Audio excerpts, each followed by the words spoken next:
So I'm here to talk to Kaiser Kuo about China's digital topography. What are the big things in China? How do people relate digitally? This is online, with mobile. Sure. Yeah, I think it's important to understand that pretty much any country is going to have its own. It's going to evolve its own internet culture, its own digital culture, and China's been no exception. There are superficial similarities to the United States, just as there are superficial similarities to its East Asian neighbors like Korea and Japan. Both of them are also big mobile countries, China too. But the differences, I think, are much more salient, are much more important. With the internet in China, let's start with something basic like internet messaging, instant messaging. IM is so huge in China, it's almost hard to overstate. If you look at the United States, IM usage is quite low. I think it's something like on the order of 58% of American internet users actually use IM. Of course, the numbers are much higher in the younger demographics, and they correspond more to China. South Korea, it's less than 50%. It's about 48% or so of South Korean users, which is a country that's superficially very much like China, actually use it. But in China, the numbers are well over 80%, and of those, 80% or so use a particular service, QQ. It's generated its own language. There's a language that's emerged on internet, on instant messaging. It's carried over into one of the other main features, bulletin boards too. BBSs are sort of a throwback to the early days of the internet when they were sort of the preserve of geeks, and they're sort of an outgrowth of the old news groups that people used to subscribe to. But these are pretty sophisticated message boards. Why are they using them? In them. They're using them in part because they're anonymous, because you can go on there and you can post anonymously. And they have become essentially the public sphere of China. There's a lot of shouting in the public sphere. There's an awful lot of just vitriol and a lot of vituperative, ad hominem attack here and there. But if you sift through all that, there's actually a lot of meaningful stuff being said, and you can, to some extent, get a sense of what the vox populi is. Okay, so if you want to know what's happening on the internet, you've got to go to chat, bulletin boards, any other unique aspects? Right. Yeah, sure. All sorts. We go on.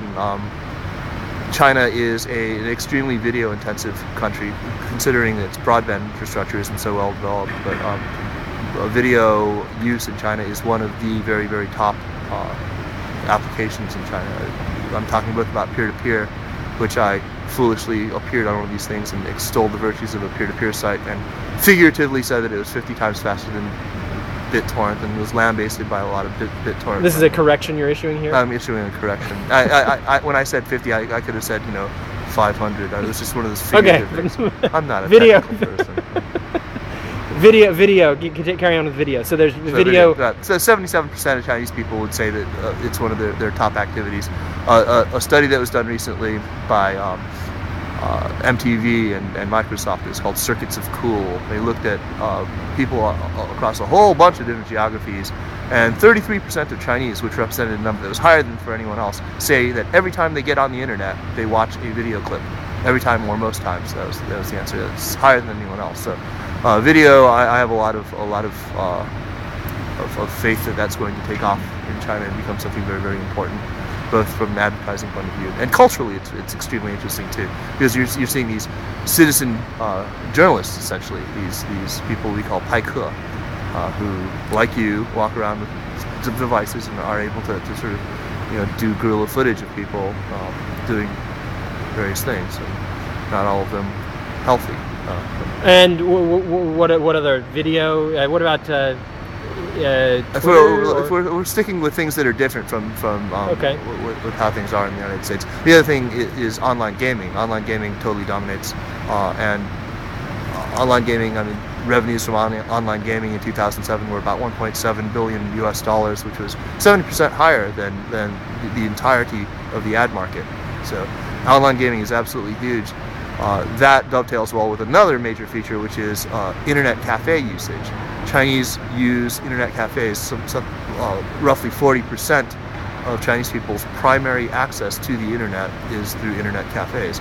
And when you're thinking of internet cafes, you might be thinking about maybe the place where you stopped in to check your email when you were backpacking through Prague in '97. But no, these are gigantic operations, often with 200-300 machines. They're often, kitted out very nicely because they need to support, really high-end graphics cards for the most high-end online role-playing games. So people spend a lot of time in these internet cafes, either watching movies. That's something else. A lot of P2P companies now are starting to take advantage of this and use internet cafes as sort of super nodes where they can store a lot of video footage and make a very, very good user experience for people who are watching this.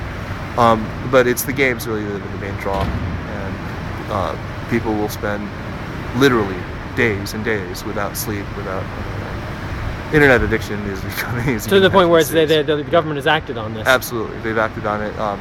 They've been talking for some years, and they finally really started to implement them.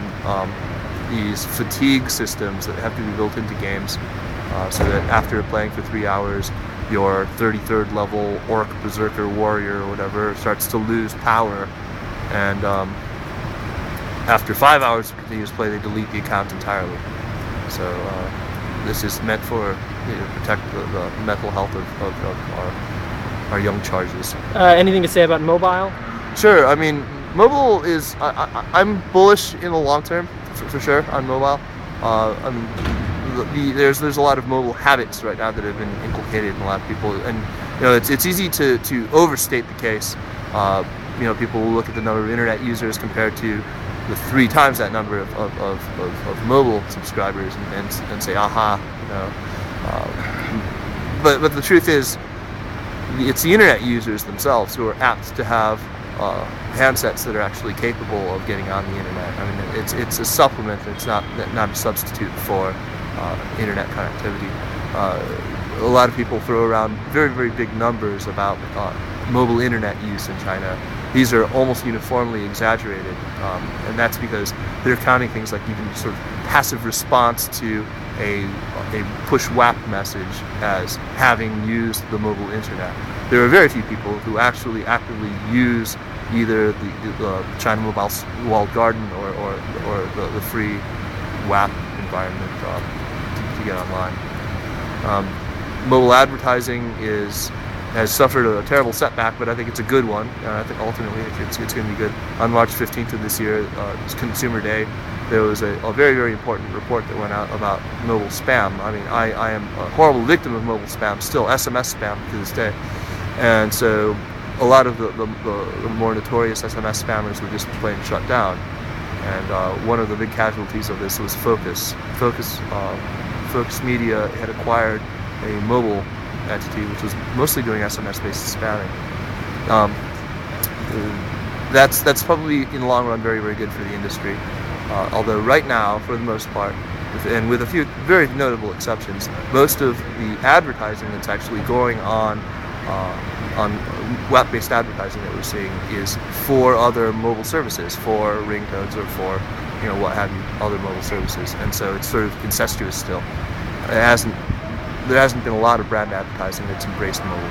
Okay, and finally, what about China and the crisis? How is this going to change the digital topography, or is it not? What do you think is going to happen? I mean, I don't think it's. I mean, from the point of view of your average user, he's not going to stop shelling out that 5 cents Chinese for a new baseball cap for his avatar on QQ, or to allow his virtual pet to die because the economy is in a downturn. Well, I think the advertising industry on a whole will take a hit, but I think I'm still pretty confident that they will very soon come to their senses and realize that they can get their best return on investment through performance-based internet marketing.